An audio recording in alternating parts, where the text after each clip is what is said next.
मंगलाचरण। नमो अरिहंताणं नमो सिद्धाणं नमो आयर्याणं नमो वज्रायाणं नमो लोये सर्वसाहुणम्। नए चक्र की अपनी चर्चा यहाँ पिछले 2 कक्षाओं से चल रही है। नए चक्र के अंतर्गत अपन ने नयों का सामान्य स्वरूप, नयों को जानने की क्या आवश्यकता है, इसके बारे में देखा। और पिछली कक्षा में निश्चय और व्यवहार नय की परिभाषा, निश्चय नय किसे कहते हैं, व्यवहार नय किसे कहते हैं, इन दोनों नयों में आपस में क्या संबंध है। व्यवहार है वो निश्चय का प्रतिपादन करता है और निश्चय है वो व्यवहार का निषेध करता है। ये ऐसा कहें कि व्यवहार ने निश्चय का प्रतिपादन करने के बाद उसका कोई प्रयोजन नहीं रहता। व्यवहार ने अभूतार्थ है क्योंकि वो संयोग से कथन करता है और अभेद वस्तु में भेद करता है। निश्चय ने भूतार्थ है क्योंकि वो यथार्थ कथन करता है। और जो 2 शब्द दोनों नयों के लिए अपन ने देखे थे कि व्यवहार नय का कार्य है भेद और उपचार, तो अभेद वस्तु में भेद करना ये भेद है, और भिन्न वस्तुओं में संबंध स्थापित करना इसका नाम उपचार है। और निश्चय नय का कार्य है अभेद और अनुपचार, जिसमें अभेद का मतलब है जो वस्तु अभेद है उसका अभेद प्रतिपादन करना, और अनुपचार का मतलब है जो 2 भिन्न वस्तुएं हैं उनको भिन्न भिन्न ही प्रतिपादित करना, अलग अलग वस्तुओं को अलग अलग ही कहना, ये निश्चय नय है। ठीक, इतना अपन ने पिछली कक्षा में देखा था।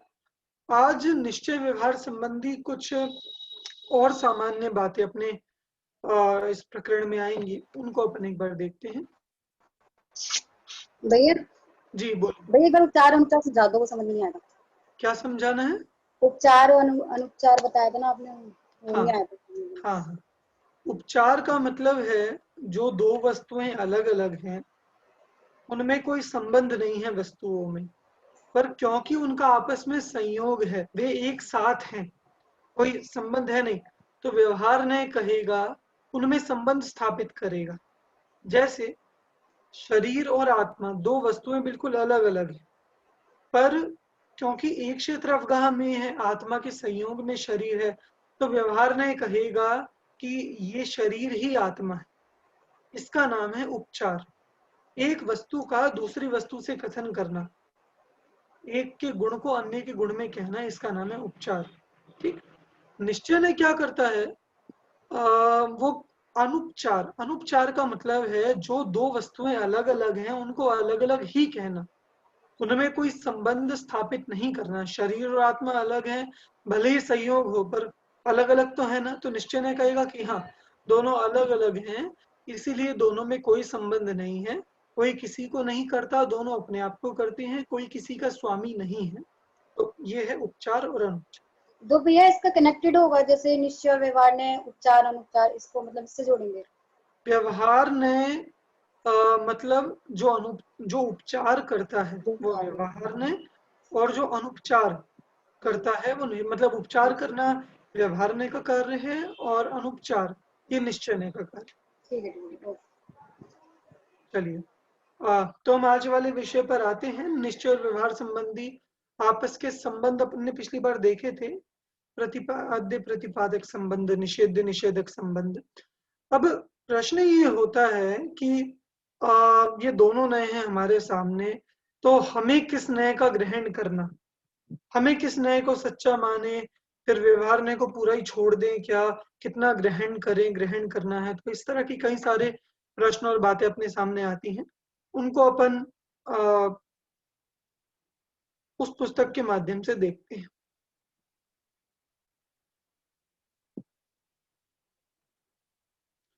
देखिए ये आप सभी को स्क्रीन पर दिख रहा है, सभी को स्क्रीन पर दिख रहा है? दिख रहा है भैया, दिख रहा है भैया। ठीक है ठीक है, आप में से कोई एक जना पढ़ना प्रारंभ करे। मैं पढ़ूं भैया? हाँ जी पढ़िए। हाँ से ये निश्चय व्यवहार का विरोध रूप।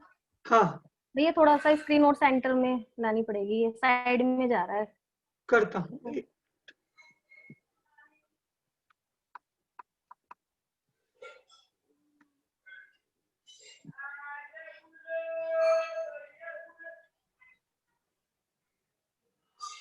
थोड़ा सा ज्यादा बड़ा हो गया है। बस अब थोड़ा सा साइड में आएगा। ये वैसे पूरा साइड में है, एकदम ठीक है, साइड में दिख नहीं रहा ठीक है भैया, हाँ जी दिख रहा है, है। 1 मिनट में इसको ऐसे कर देता हूँ। सही है भैया, वैसे 1 मिनट अभी हो जाएगा बेहतर। सही है भैया। ठीक है, पढ़िए। निश्चय व्यवहार का विरोधी रूप। उक्त प्रकार से हम कहते हैं कि निश्चय व्यवहार की विषय वस्तु और कथन शैली में मात्र भेद ही नहीं अपितु विरुद्ध दिखाई देता है, क्योंकि जिस विषय वस्तु को निश्चय ने अभेद अखंड कहता है, व्यवहार उसी में भेद बताने लगता है, और जिन दो वस्तुओं को व्यवहार एक बताता है, निश्चय न्याय के अनुसार वे कदापि एक नहीं हो सकती हैं। जैसे व्यवहार ने कहता है कि जीव और देह एक ही हैं, और निश्चय ने कहता है कि जीव और देह कदापि एक नहीं हो सकते। बिल्कुल, यहाँ सबसे पहले व्यवहार और निश्चय दोनों नयों का एक विरोधी रूप बताया कि व्यवहार की कथन शैली में और निश्चय की कथन शैली में भेद दिखाई देता है। जो मैंने कहा, जो हमने पिछली कक्षा में 2 शब्द पढ़े थे, व्यवहार ने भेद पर विषय करता है, निश्चय ने अभेद पर विषय करता है। व्यवहार ने उपचार करता है, निश्चय ने अनुपचार करता है। तो व्यवहार दो वस्तुओं को संबंध कहेगा, संबंधित कहेगा, निश्चय कहेगा नहीं, दोनों अलग अलग हैं। तो दोनों के वस्तु में कथन में विरोध सा दिखाई दे सकता है, देता है।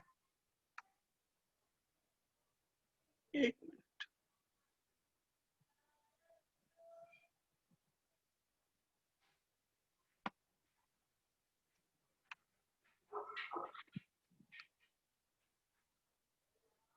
पढ़िए आगे।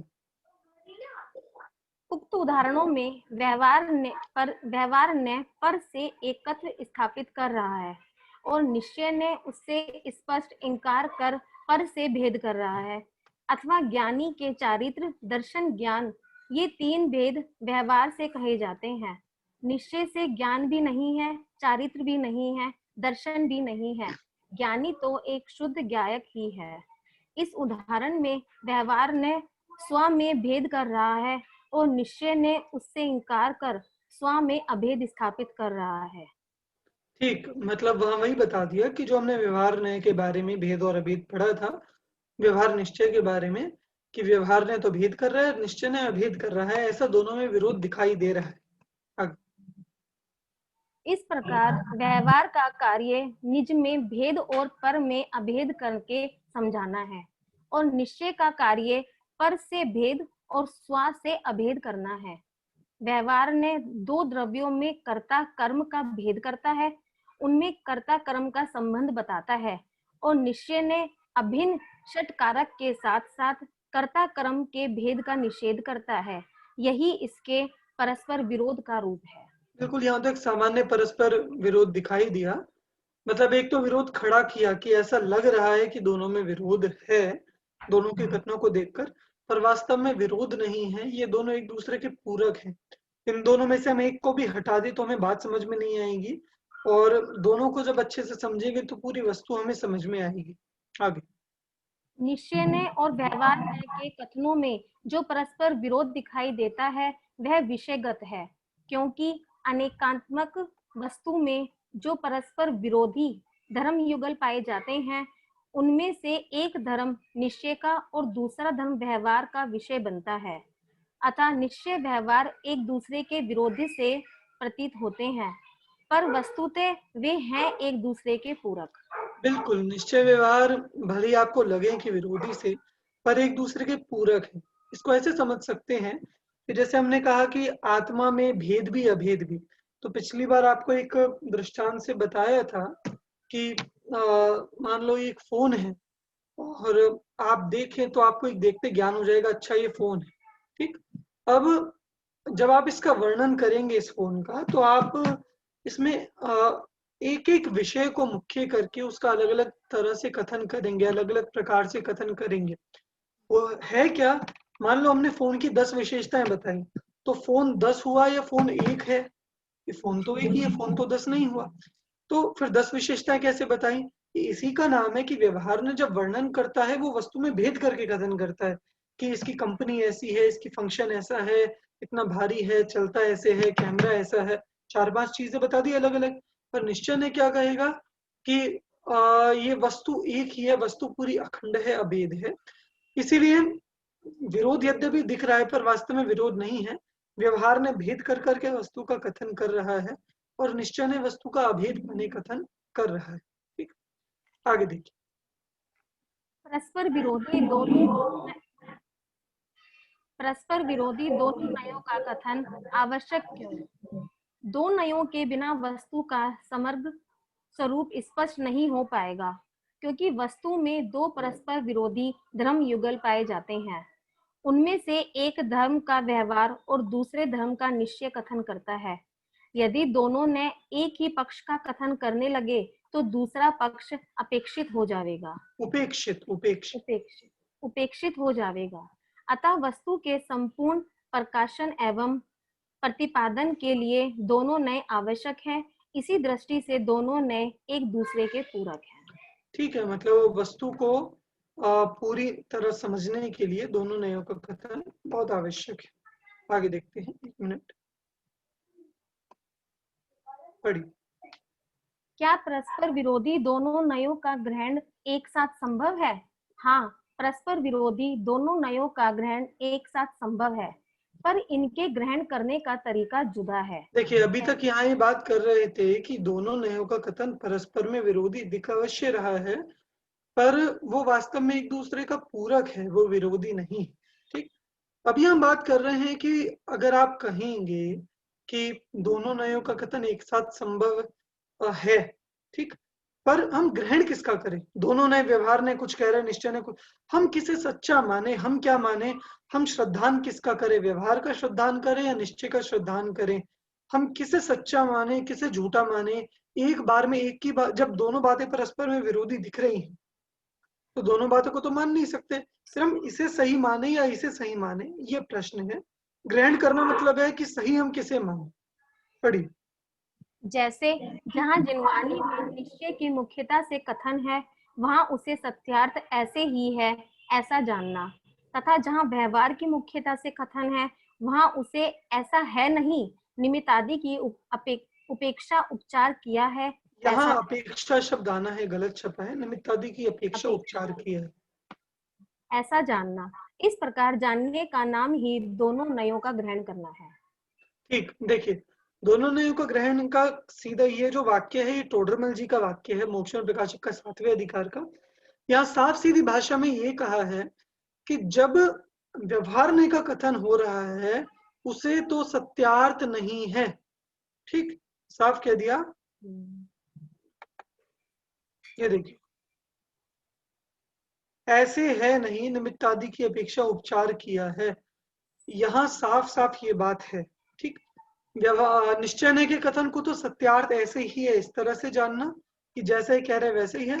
व्यवहार ने के कथन को ऐसा है नहीं, पर ये निमित्त अपेक्षा या संयोग अपेक्षा उपचार कर रहा है।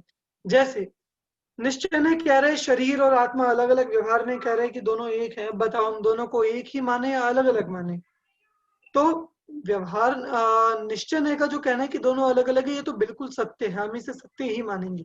पर व्यवहार ने जो कह रहे हैं कि दोनों एक ही हैं, हम इसे सत्य नहीं मानेंगे। हम ये समझेंगे कि व्यवहार ने शरीर के संयोग की अपेक्षा एक रूप कथन किया है, शरीर के संयोग की अपेक्षा ये बात कही है कि शरीर और आत्मा एक है, पर वास्तव में एक नहीं है। इसलिए जहां भी व्यवहार ने का कथन हो वहां ऐसे है नहीं, निमित्त आदि की अपेक्षा उपचार किया है। व्यवहार ने का ये घर हमारा है, ठीक, तो वास्तव में ये घर अपना नहीं समझना, शरीर की अपेक्षा ये हमें पुण्य के उदय से मिला है, इसलिए ये हमारा कहा जा रहा है। ठीक, तो इस तरह से दोनों नयों का ग्रहण, माने व्यवहार के कथन को असत्यार्थ और निमित्तादि अपेक्षा जानना और निश्चय के कथन को सत्यार्थ ऐसा जानना। आगे, दोनों नयों के कथन को समान जानकर ऐसे भी हैं। इस प्रकार दोनों नयों का एक साथ जानना भ्रम रूप परिवर्तन है, दोनों नयों का ग्रहण करना नहीं है। बिल्कुल, यहाँ ही कह रहे हैं कि हम दोनों नयों का जान लें। कह रहे अच्छा व्यवहार ने कह रहे ये भी ठीक, निश्चय ने कह रहे ये भी ठीक। बोले इसका नाम दोनों नयों का ग्रहण नहीं है, नहीं है। हमें ऐसा समन्वयवाद के नाम पर ये नहीं, ये भी ठीक, ये भी ठीक, ये भी सही, ये भी सही, कि नहीं। व्यवहार ने जो कथन कर रहा है वो सत्यार्थ नहीं है, संयोग और निमित्त अपेक्षा कथन है, और निश्चय ने जो कथन कर रहा है वो बिल्कुल सत्यार्थ कथन है। इस तरह का श्रद्धान इसमें बहुत आवश्यक है। दोनों को ही जानने की ये भी सही, ये भी सही, इससे तो भ्रम ही खड़ा होगा, कोई यथार्थ स्वरूप दोनों का ख्याल में नहीं आएगा। अब देखिए, तो फिर जब ये बात आ गई कि हमें दोनों का ग्रहण नहीं करना, तो फिर किसी व्यवहार को सत्य नहीं मानना और निश्चय को सत्य मानना, तो फिर साथ में ये भी प्रश्न है कि दोनों नयों में से कौन सा उपादेय है, कौन सा हेय है। ठीक, पढ़िए। क्या दोनों नए समान रूप से उपादेय हैं? नहीं, दोनों नए समान रूप से उपादेय नहीं है। व्यवहार को निश्चय के समान मानना भ्रम है। व्यवहार को निश्चय के समान उपादेय न मान लिया जाए, इससे सावधान करने के लिए ही व्यवहार ने को अभूतार्थ असत्यार्थ भी कहा गया है। व्यवहार ने अपने प्रयोजन की सिद्धि में समर्थ होने से सभी को निचली दशा में कार्यकारी है, वस्तु का निश्चय करने में उपयोगी है, अतः किंचित सत्यार्थ है, उपादेय है। कथनचित सत्यार्थ है, उपादेय है, पर प्रयोजन सिद्धि के पश्चात उसकी उपयोगिता नहीं रहता, अतः कथनचित असत्यार्थ है, हे है। बिल्कुल, ये भूतार्थता वाली बात अपन ने पिछली कक्षा में भी पढ़ी थी। वस्तु के भेद वस्तु को जानने तक प्रयोजनवान है, और एक बार वस्तु को जान लिया फिर वस्तु के भेद किसी काम के नहीं रहते। ऐसे ही व्यवहार ने जो भेद करके कथन कर रहा है, तो ये भेद निश्चय रूप वस्तु को जानने तक के लिए तो काम के हैं, पर एक बार वस्तु को जान लिया फिर भेद करने का कोई प्रयोजन नहीं रहता। इसीलिए व्यवहार ने को अभूतार्थ असत्यार्थ कहा, क्योंकि वो जो भेद कर रहा है वो भेद का प्रयोजन क्या है कि हमें पूरी आत्मा वस्तु को समझना है। समझ लिया, अब ये भेद हमारे किसी काम के नहीं है, इसलिए कह दिया कि अभूतार्थ है, असत्यार्थ है। पर ध्यान रखना, इन भेदों को हमें अभूतार्थ असत्यार्थ कब करना है? जब हम इस वस्तु तक पहुंच जाए। इस बात का बहुत विशेष ध्यान रखें, जब इस वस्तु तक पहुंच जाए तब हमें भेदों को अभूतार्थ असत्यार्थ करना है। यदि भेद आत्मा तक नहीं पहुंचे और इसको कह दिया सत्यार्थ है, अभूतार्थ है, तो ना हाथ में व्यवहार रहेगा, ना हाथ में निश्चय रहेगा, कुछ भी नहीं रहेगा। जैसे एक सीढ़ी लगा के आपको किसी ऊंची जगह चढ़ना है, तो ऊंची जगह चढ़ने के बाद वो सीढ़ी का क्या काम रहेगा? कि कोई काम नहीं रहेगा, आप चढ़ गए। अब आप कहो कि सीढ़ी तो फिर बाद में किसी काम की रहेगी नहीं, इसलिए पहले इसको हटा दो, बाद में तो हटाना ही, चाहे पहले हटा दो। पहले हटाओगे तो आप ऊपर चढ़ ही नहीं पाओगे। ठीक, इसलिए वहां क्रम क्या है कि पहले सीढ़ी लगाइए, सीढ़ी पर चढ़िए, ऊपर पहुंच गए, अब सीढ़ी को हटा दीजिए। ऐसे ही यहाँ पहले व्यवहार ने लगाइए, व्यवहार ने से निश्चय रूप वस्तु तक पहुंचिए, व्यवहार ने को हटा दीजिए। ठीक, इसीलिए व्यवहार ने को सत्यार्थ अभूतार्थ कहा गया है। पर व्यवहार को पकड़ के बैठ जाओ ये भी गलत है, और व्यवहार को पहले ही हटा दो निश्चय तक पहुंचने से पहले, तो ये भी गलत है। इसलिए दोनों बातें समझ में आनी चाहिए। आगे, व्यवहार ने को असत्यार्थ कहने से कोई व्यवहार के विषय की सत्ता का भी अभाव न मान ले, इस दृष्टि से व्यवहार को भी कथनचित सत्यार्थ कहा गया है। निश्चय ने उपादेय है, क्योंकि अनुभूति की प्रक्रिया में निश्चय ने प्रधान होता है। उसके विषयभूत आत्मा के आश्रय से मुक्ति की प्राप्ति होती है, इसीलिए इसे भूतार्थ सत्यार्थ कहा है। संक्षेप में कहें तो जिसके आश्रय से मुक्ति हो वह भूतार्थ, और जिसके आश्रय से मुक्ति ना हो वह अभूतार्थ है।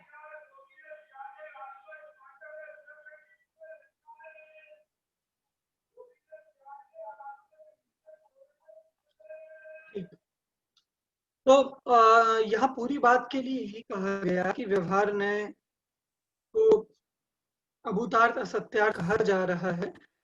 तो व्यवहार ने अभूतार्थ है, अवश्य असत्यार्थ है। वो सीढ़ी काम की क्यों नहीं है, ऊपर पहुंचने के बाद हम कहेंगे ये काम की नहीं है, ठीक। पर ये कथनचित सत्यार्थ भी है, तो कोई व्यवहार को माने कि इसका विषय है ही नहीं, इसका विषय कि ऐसा नहीं है। व्यवहार का विषय है, निश्चय को समझने के लिए कार्यकारी है, इसीलिए व्यवहार को भी कथनचित सत्यार्थ, आप इन शब्दों पर ध्यान दीजिएगा,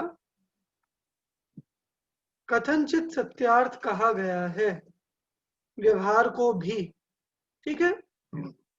और किस तरह से कि व्यवहार का कथन व्यवहार की अपेक्षा है, इसलिए वो सत्यार्थ है। पर जब हम निश्चय की बात करेंगे तो निश्चय की तरफ से देखेंगे तो व्यवहार का कथन किसी काम का नहीं है, इसलिए वो असत्यार्थ कहलाता है। और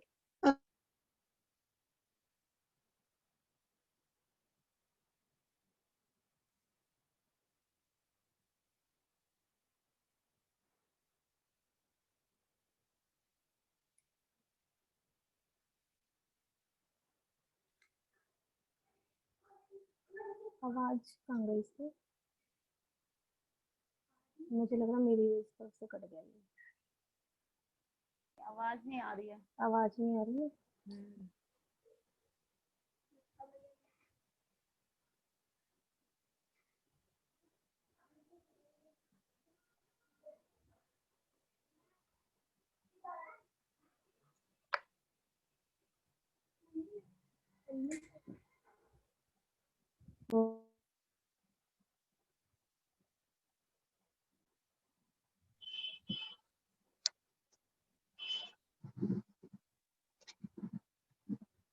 आवाज ही नहीं आ रही।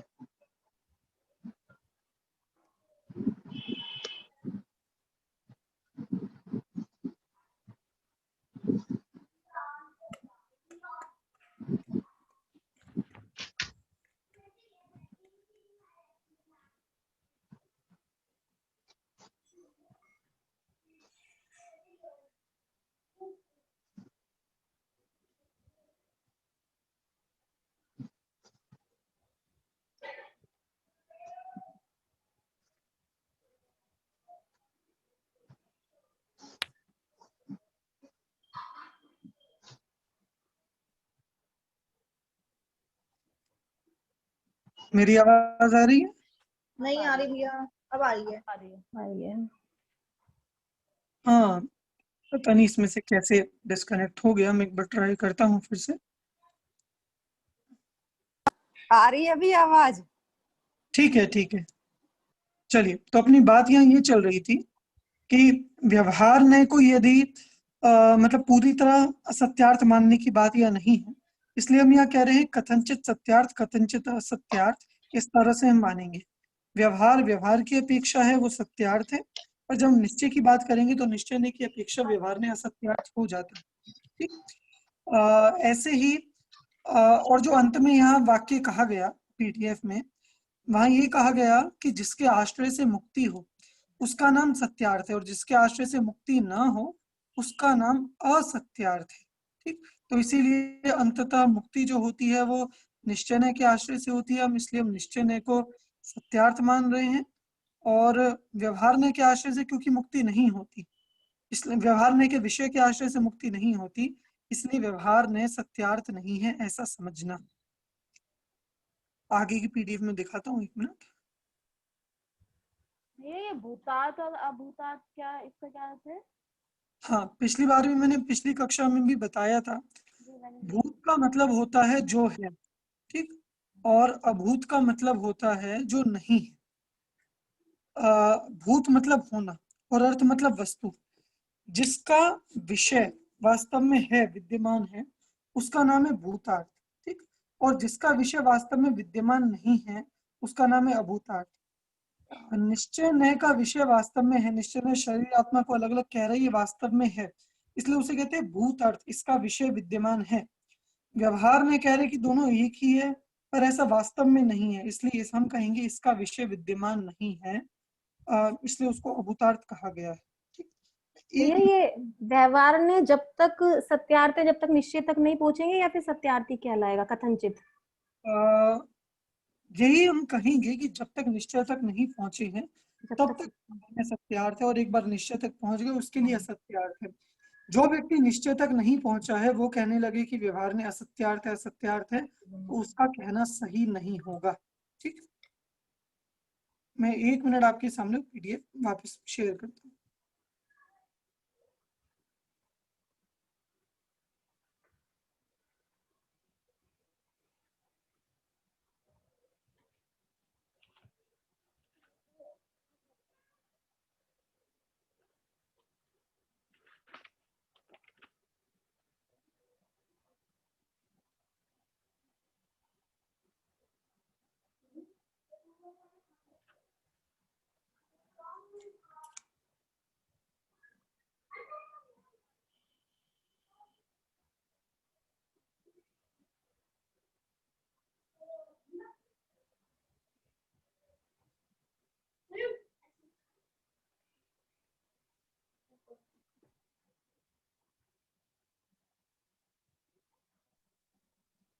एक मिनट बस, थोड़ा सा टेक्निकल इशू है इसमें।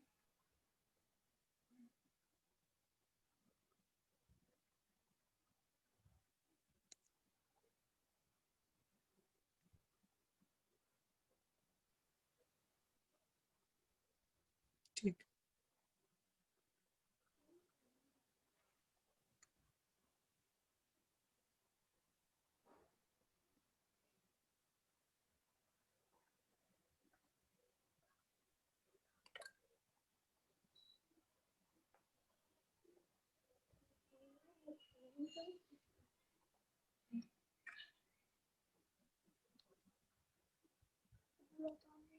चलिए नहीं। कोई बात, पीडीएफ शेयर करने में थोड़ी सी समस्या आ रही है, मैं उसमें से पढ़ देता हूँ जो विषय है, और आपके पास भी जो ग्रंथ है आप उसमें से भी इसको खोल सकते हैं।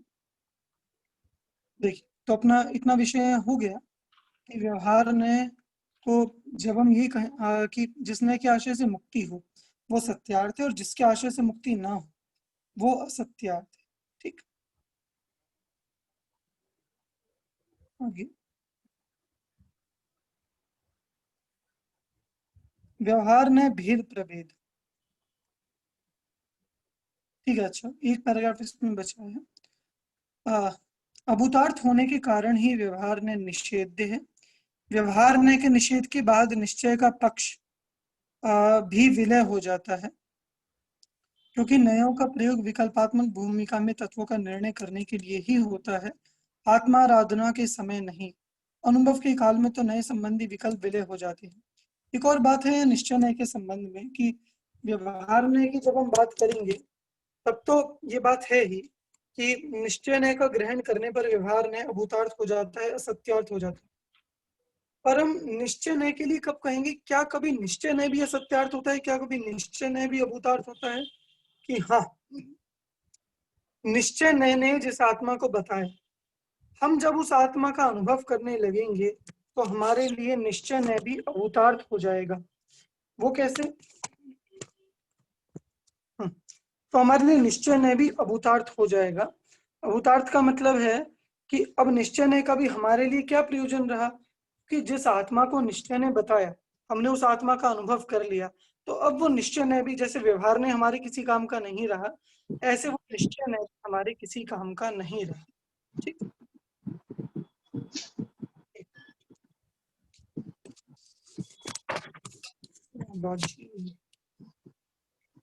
आइए आगे देखते हैं।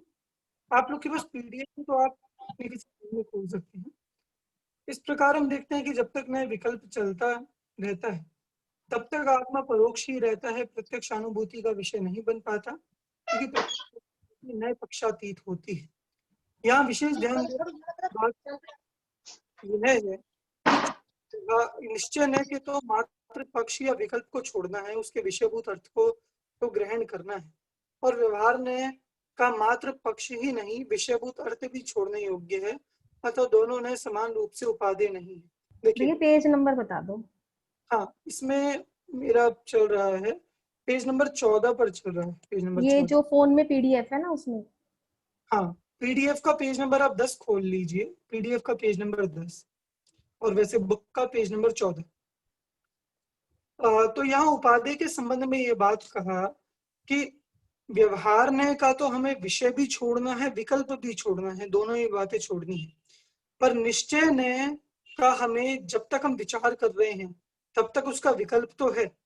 जब निश्चय ने जिस आत्मा का प्रतिपादन कर रहा है, हमने उस आत्मा का अनुभव करना शुरू कर दिया, आत्मा के अनुभव के काल में निश्चय ने का भी विकल्प छूट जाता है, निश्चय ने का भी विचार छूट जाता है। उस समय निश्चय ने भी हमारे किसी काम का नहीं रहता, हम केवल वस्तु का अनुभव कर सकते हैं। ठीक, तो इसीलिए निश्चय ने तो अनुभव की काल के लिए उपादेय है, अनुभव के लिए उपादेय है। व्यवहार में प्राथमिक भूमिका वालों के लिए उपादेय है, बाद में उसका कोई प्रयोजन नहीं रहता, बाद में व्यवहार में किसी काम का नहीं रहता। ठीक, अब ये तो एक सामान्य प्रकरण नयों के बारे में हुआ। अब जो हमारा आगे का विषय है, हमारा इस विषय में चलेगा व्यवहार नय के भेद प्रभेद। हम दोनों नयों के संबंध में यही बात करेंगे कि व्यवहार के 4 भेद प्रभेद आप जानते हैं, निश्चय नय, व्यवहार नय। निश्चय नय के भी 4 भेद बनते हैं, व्यवहार नय के भी 4 भेद बनते हैं। ठीक, व्यवहार निश्चय नय के 4 भेदों की चर्चा तो आगे है, यहाँ हम व्यवहार नय के 4 भेदों की मुख्य रूप से चर्चा करेंगे कि व्यवहार नय के 4 भेद किस तरह से बनते हैं।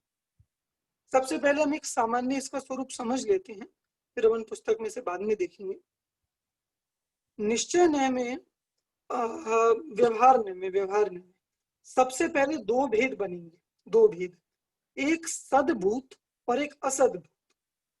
व्यवहार नय के सबसे पहले 2 भेद, पहला भेद सद्भूत, दूसरा भेद असद्भूत।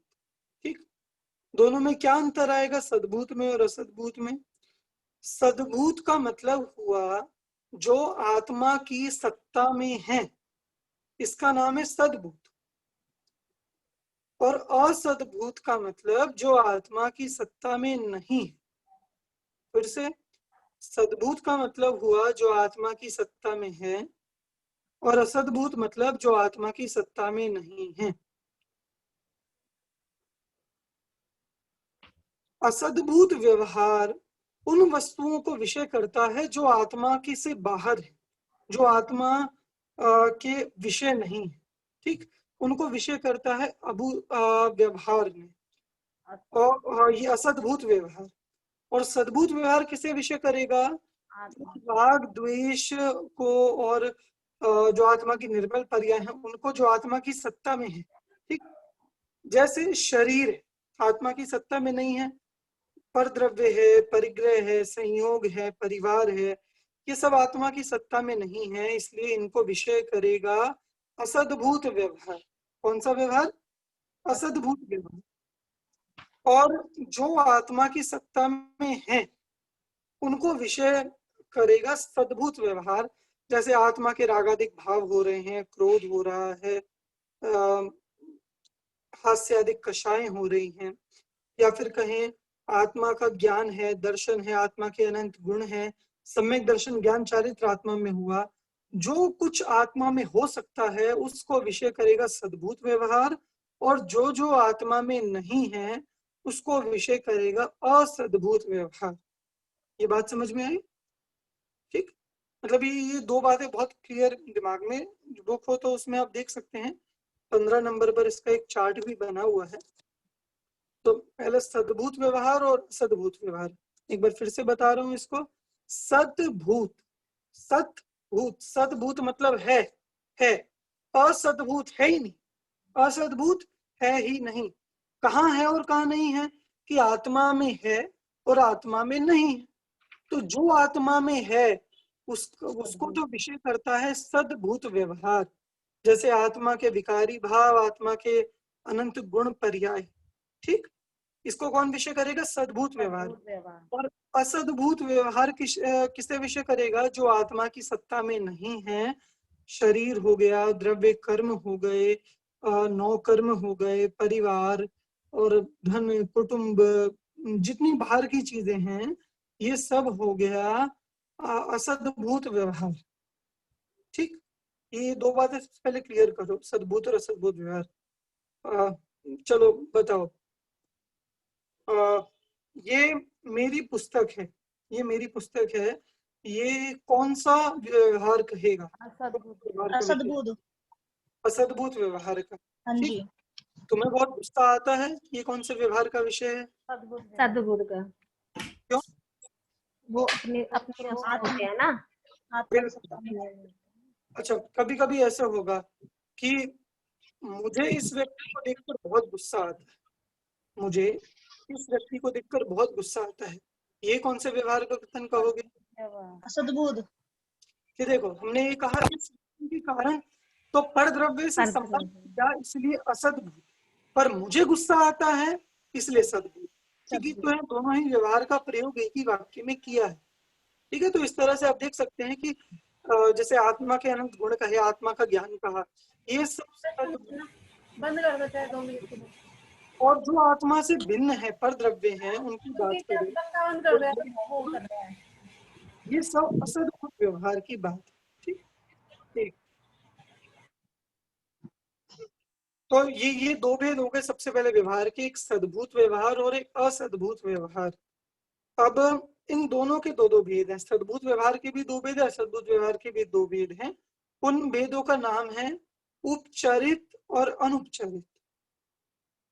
उपचरित और अनुपचरित मतलब सद्भूत व्यवहार के भी दो भेद बनेंगे, उपचरित सद्भूत व्यवहार ने और अनुपचरित सद्भूत व्यवहार ने। और असद्भूत व्यवहार के भी दो विषय बनेंगे, उपचरित असद्भूत व्यवहार ने और अनुपचरित असद्भूत व्यवहार ने। ये पहले चार नाम आप क्लियर कर लो, फिर इनका मैं थोड़ा समझाऊंगा कि इनमें क्या विषय। फिर से सद्भूत और असद्भूत व्यवहार हमने पढ़ लिए थे। ठीक, अब असद्भूत व्यवहार के भी दो भेद, एक उपचरित और एक अनुपचरित, और सद्भूत व्यवहार के भी दो भेद, एक उपचरित और एक अनुपचरित। तो इस तरह व्यवहार ने के भेद चार बन जाते हैं, उपचरित सद्भूत व्यवहार ने, अनुपचरित असद्भूत व्यवहार ने, उपचरित सद्भूत व्यवहार ने और अनुपचरित सद्भूत व्यवहार। ठीक, शुरू के दोनों असद्भूत, उपचरित असद्भूत और अनुपचरित असद्भूत, बाद के दोनों सद्भूत, उपचरित सद्भूत और अनुपचरित सद्भूत। ठीक, तो इस तरह चार विषय व्यवहार ने के बन जाते हैं। पहले सद्भूत असद्भूत का बंटवारा किया और बाद में दोनों में ही उपचरित अनुपचरित लिख दिया। ठीक, ये आप लोग कॉपी में लिखते रहेंगे तो आपको और ज्यादा बेहतर तरीके से स्पष्ट हो जाएगा।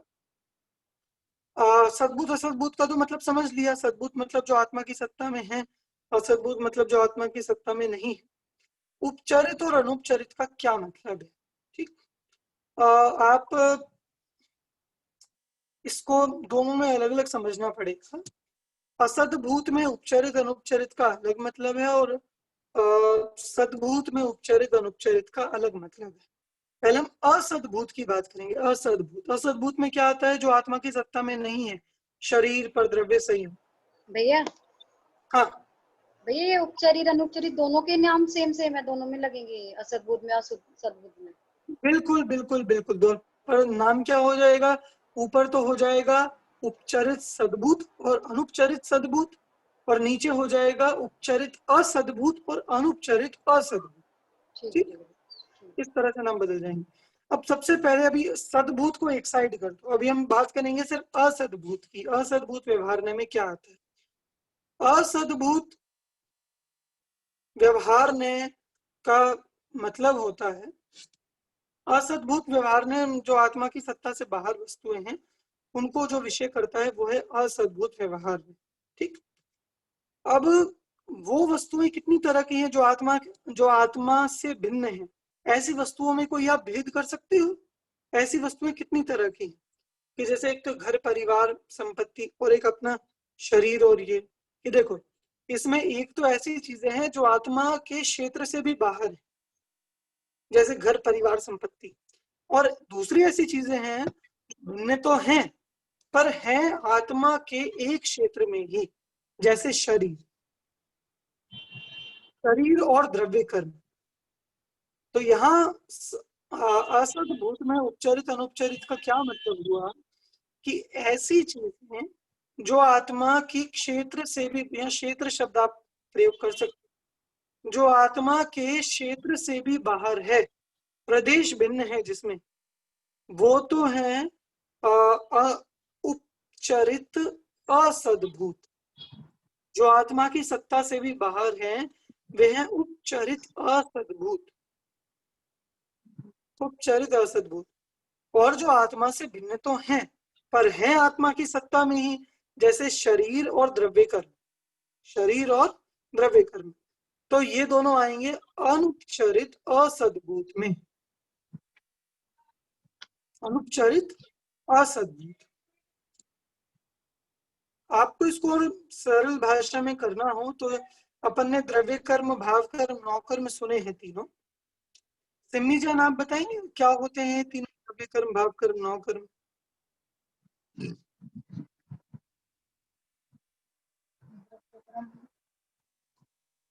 हाँ जी, सिम्मी जैन, माइक अनम्यूट करिए, बोलिए। द्रव्य कर्म क्या होता है? क्या भैया? द्रव्य कर्म किसे कहते हैं? द्रव्य कर्म। द्रव्य कर्म, नौकर्म। ये सुने होंगे ना, द्रव्य कर्म, भाव कर्म, नौकर्म। हाँ, द्रव्य कर्म, भाव कर्म और नौकर्म। हाँ भैया, सुने तो हैं। तो द्रव्य कर्म क्या होता है? मैं बताऊं? सिम्मी जी आपको नहीं मालूम द्रव्य कर्म क्या होता है? नहीं भैया। कर्मों के बारे में नहीं सुना? कर्मों के बारे में क्या जानते हो आप? कर्मों के बारे में सुना तो है भैया। क्या भैया, सुना है सुना तो कर्मों है। के बारे द्रव्य कर्म, भाव कर्म तो ये हुए द्रव्य कर्म, भाव कर्म, नौकर्म, ये तो सुने हैं भैया।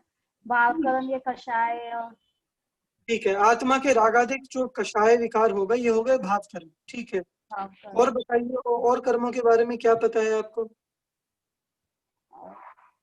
और कौन से कर्म होते हैं? भाव कर्म, नौकर्म होते हैं भैया। वो तो होते हैं, भाव कर्म आपने बता दिया। द्रव्य कर्म क्या होता है?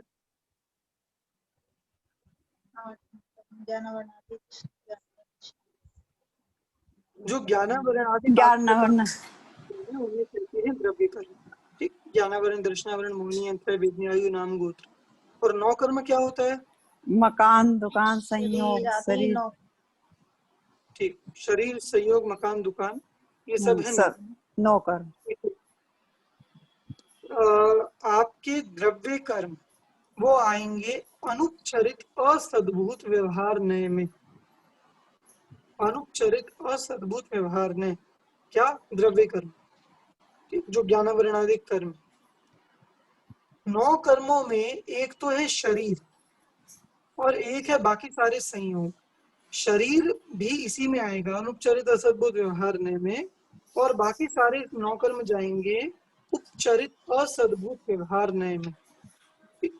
ये दोनों असद्भुत व्यवहार को एक बार फिर से समझिए। व्यवहार में दो तरह का, सद्भुत, असद्भुत। उसमें सद्भुत मतलब जो आत्मा की सत्ता में है, असद्भुत मतलब जो आत्मा की सत्ता में नहीं है। आत्मा की सत्ता में नहीं है ऐसी कितनी चीजें कि दो तरह से, उपचार और अनुपचार। उपचरित में आएगी ऐसी चीजें जो आत्मा की सत्ता से भी बाहर है, प्रदेश से भी भिन्न है, क्षेत्र से भी भिन्न है, जैसे बाहर के घर परिवार, ये सब चीजें, ये धन संपत्ति, ये सब आएगा उपचरित असद्भुत व्यवहार में। कौन सा है? उपचरित असद्भुत। और अनुपचरित असद्भुत में क्या जाएगा? एक तो द्रव्य कर्म और एक शरीर। ठीक है, सिंपल चीज है। तो ये आप लिख सकते हैं, द्रव्य कर्म और शरीर ये दोनों जाएंगे अनुपचरित असद्भुत में।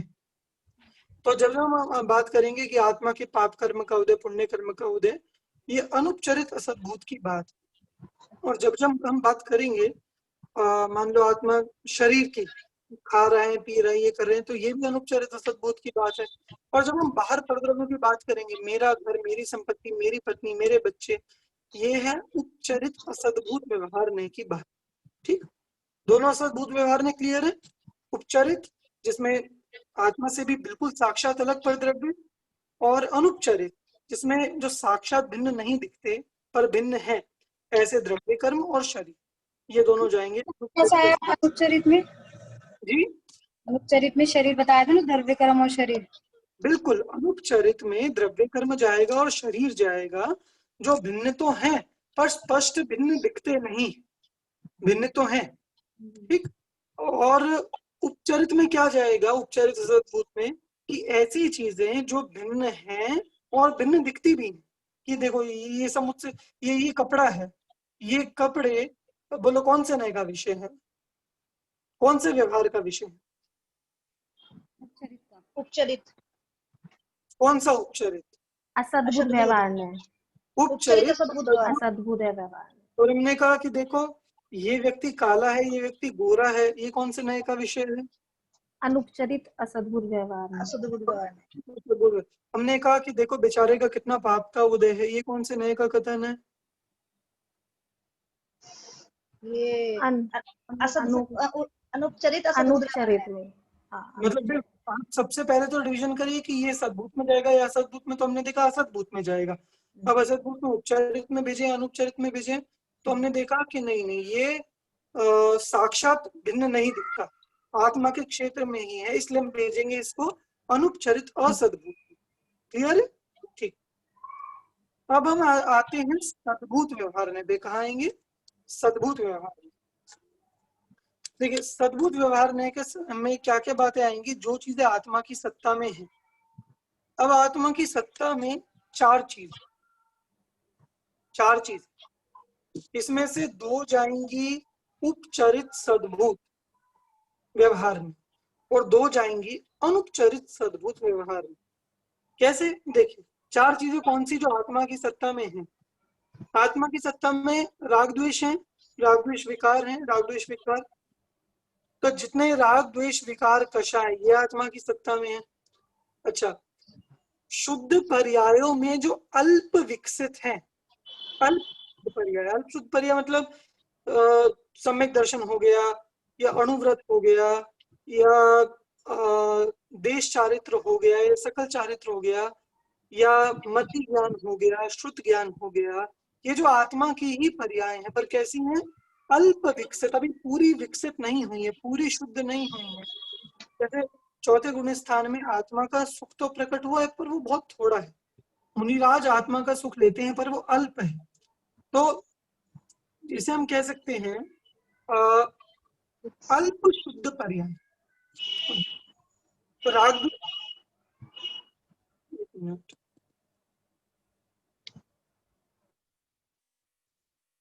जो पहले राग द्वेष हो गए, राग द्वेष तो पूरी तरह से अशुद्ध पर्याय। क्या है? अशुद्ध पर्याय। और सेकंड चीज क्या हो गई?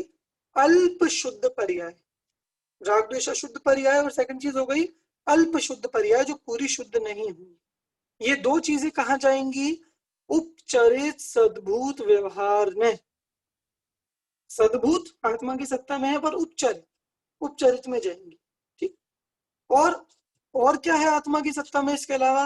ये सुनो, आत्मा की सत्ता में पूर्ण शुद्ध पर्याय, जैसे केवल ज्ञान हो गया, यथाख्यात चारित्र हो गया, परमावगार सम्यक दर्शन हो गया, जो पूर्ण शुद्ध पर्याय हैं।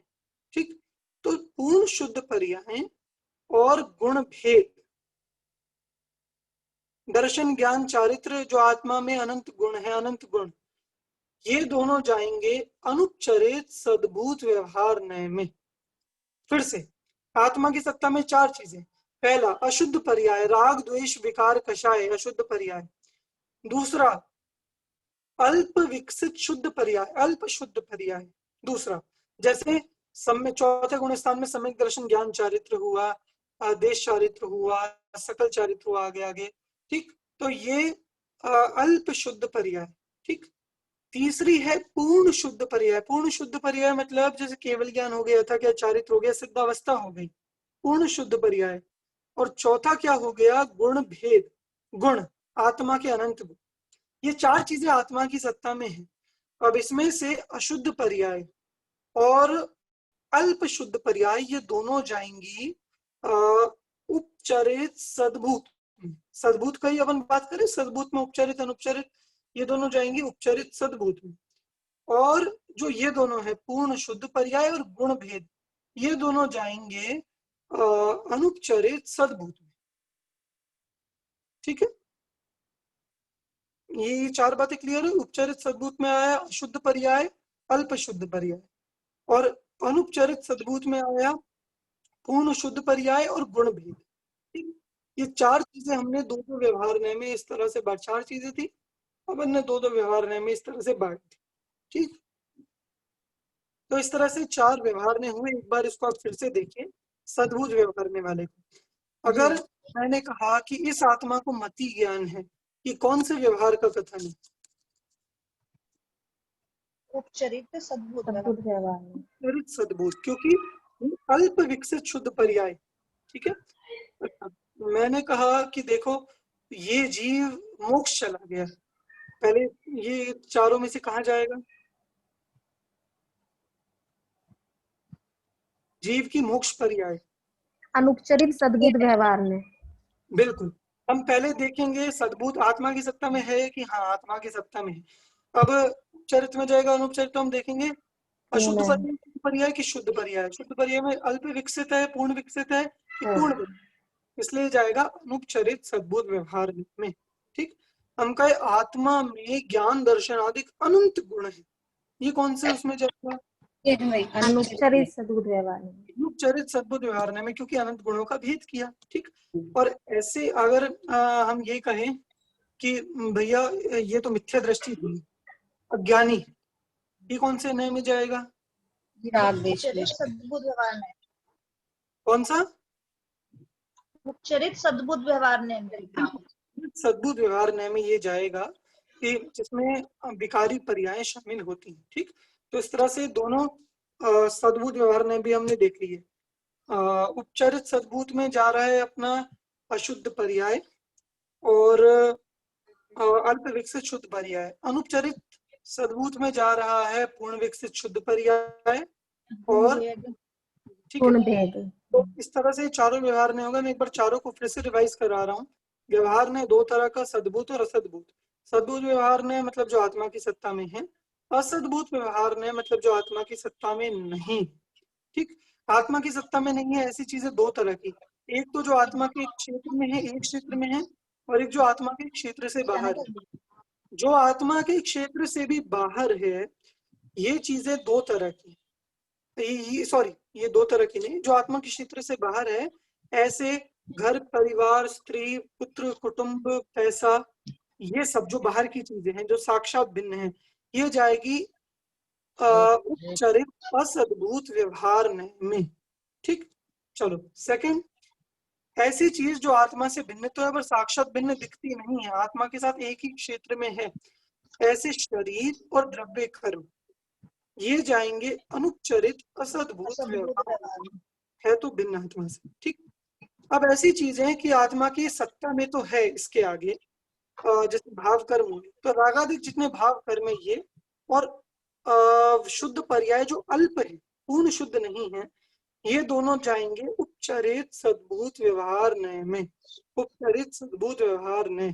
ठीक, और जो चौथा बचा, इसमें पूर्ण शुद्ध पर्याय आई, पूर्ण शुद्ध पर्याय और आत्मा के अनंत गुण, गुण भेद, ये दोनों जाएंगे अनुपचरित सद्भुत व्यवहार में, आत्मा की सत्ता में है। ठीक, और अनुपचरित में जाएंगे। तो इस तरह से चार भेद हमने व्यवहार ने के देखे। आप एक बार इसे बुक में देखे, वापस पढ़े, आपके पास परम भाग प्रकाशक नए चक्र, तो उसे पढ़ने से और ज्यादा स्पष्ट होगा। ठीक, तो इस तरह से आप इसको पढ़ें, प्रैक्टिस करने से ये ज्यादा क्लियर होगा। तो इस तरह व्यवहार नय के भेद हुए। अगली कक्षा में अपन निश्चय नय के थोड़ा भेद प्रभेदों को देखेंगे। व्यवहार नय के भेद प्रभेद का बस इतना ही है, अब आपको बुक में से देखकर एक बार रिवाइज करना है। अगली क्लास के स्टार्टिंग में मैं एक बार पूछूंगा इसके कुछ क्वेश्चंस। ठीक, और एग्जाम में भी आपके इससे रिलेटेड क्वेश्चन आ सकते हैं कि ये कथन है, ये कौन से नय में जाएगा, इसलिए आपको इसकी प्रैक्टिस करनी जरूरी है। ठीक, किसी का कोई प्रश्न हो तो आप पूछ सकते हैं।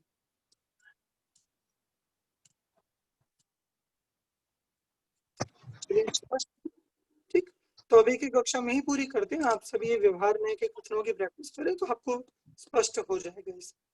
सभी को जय।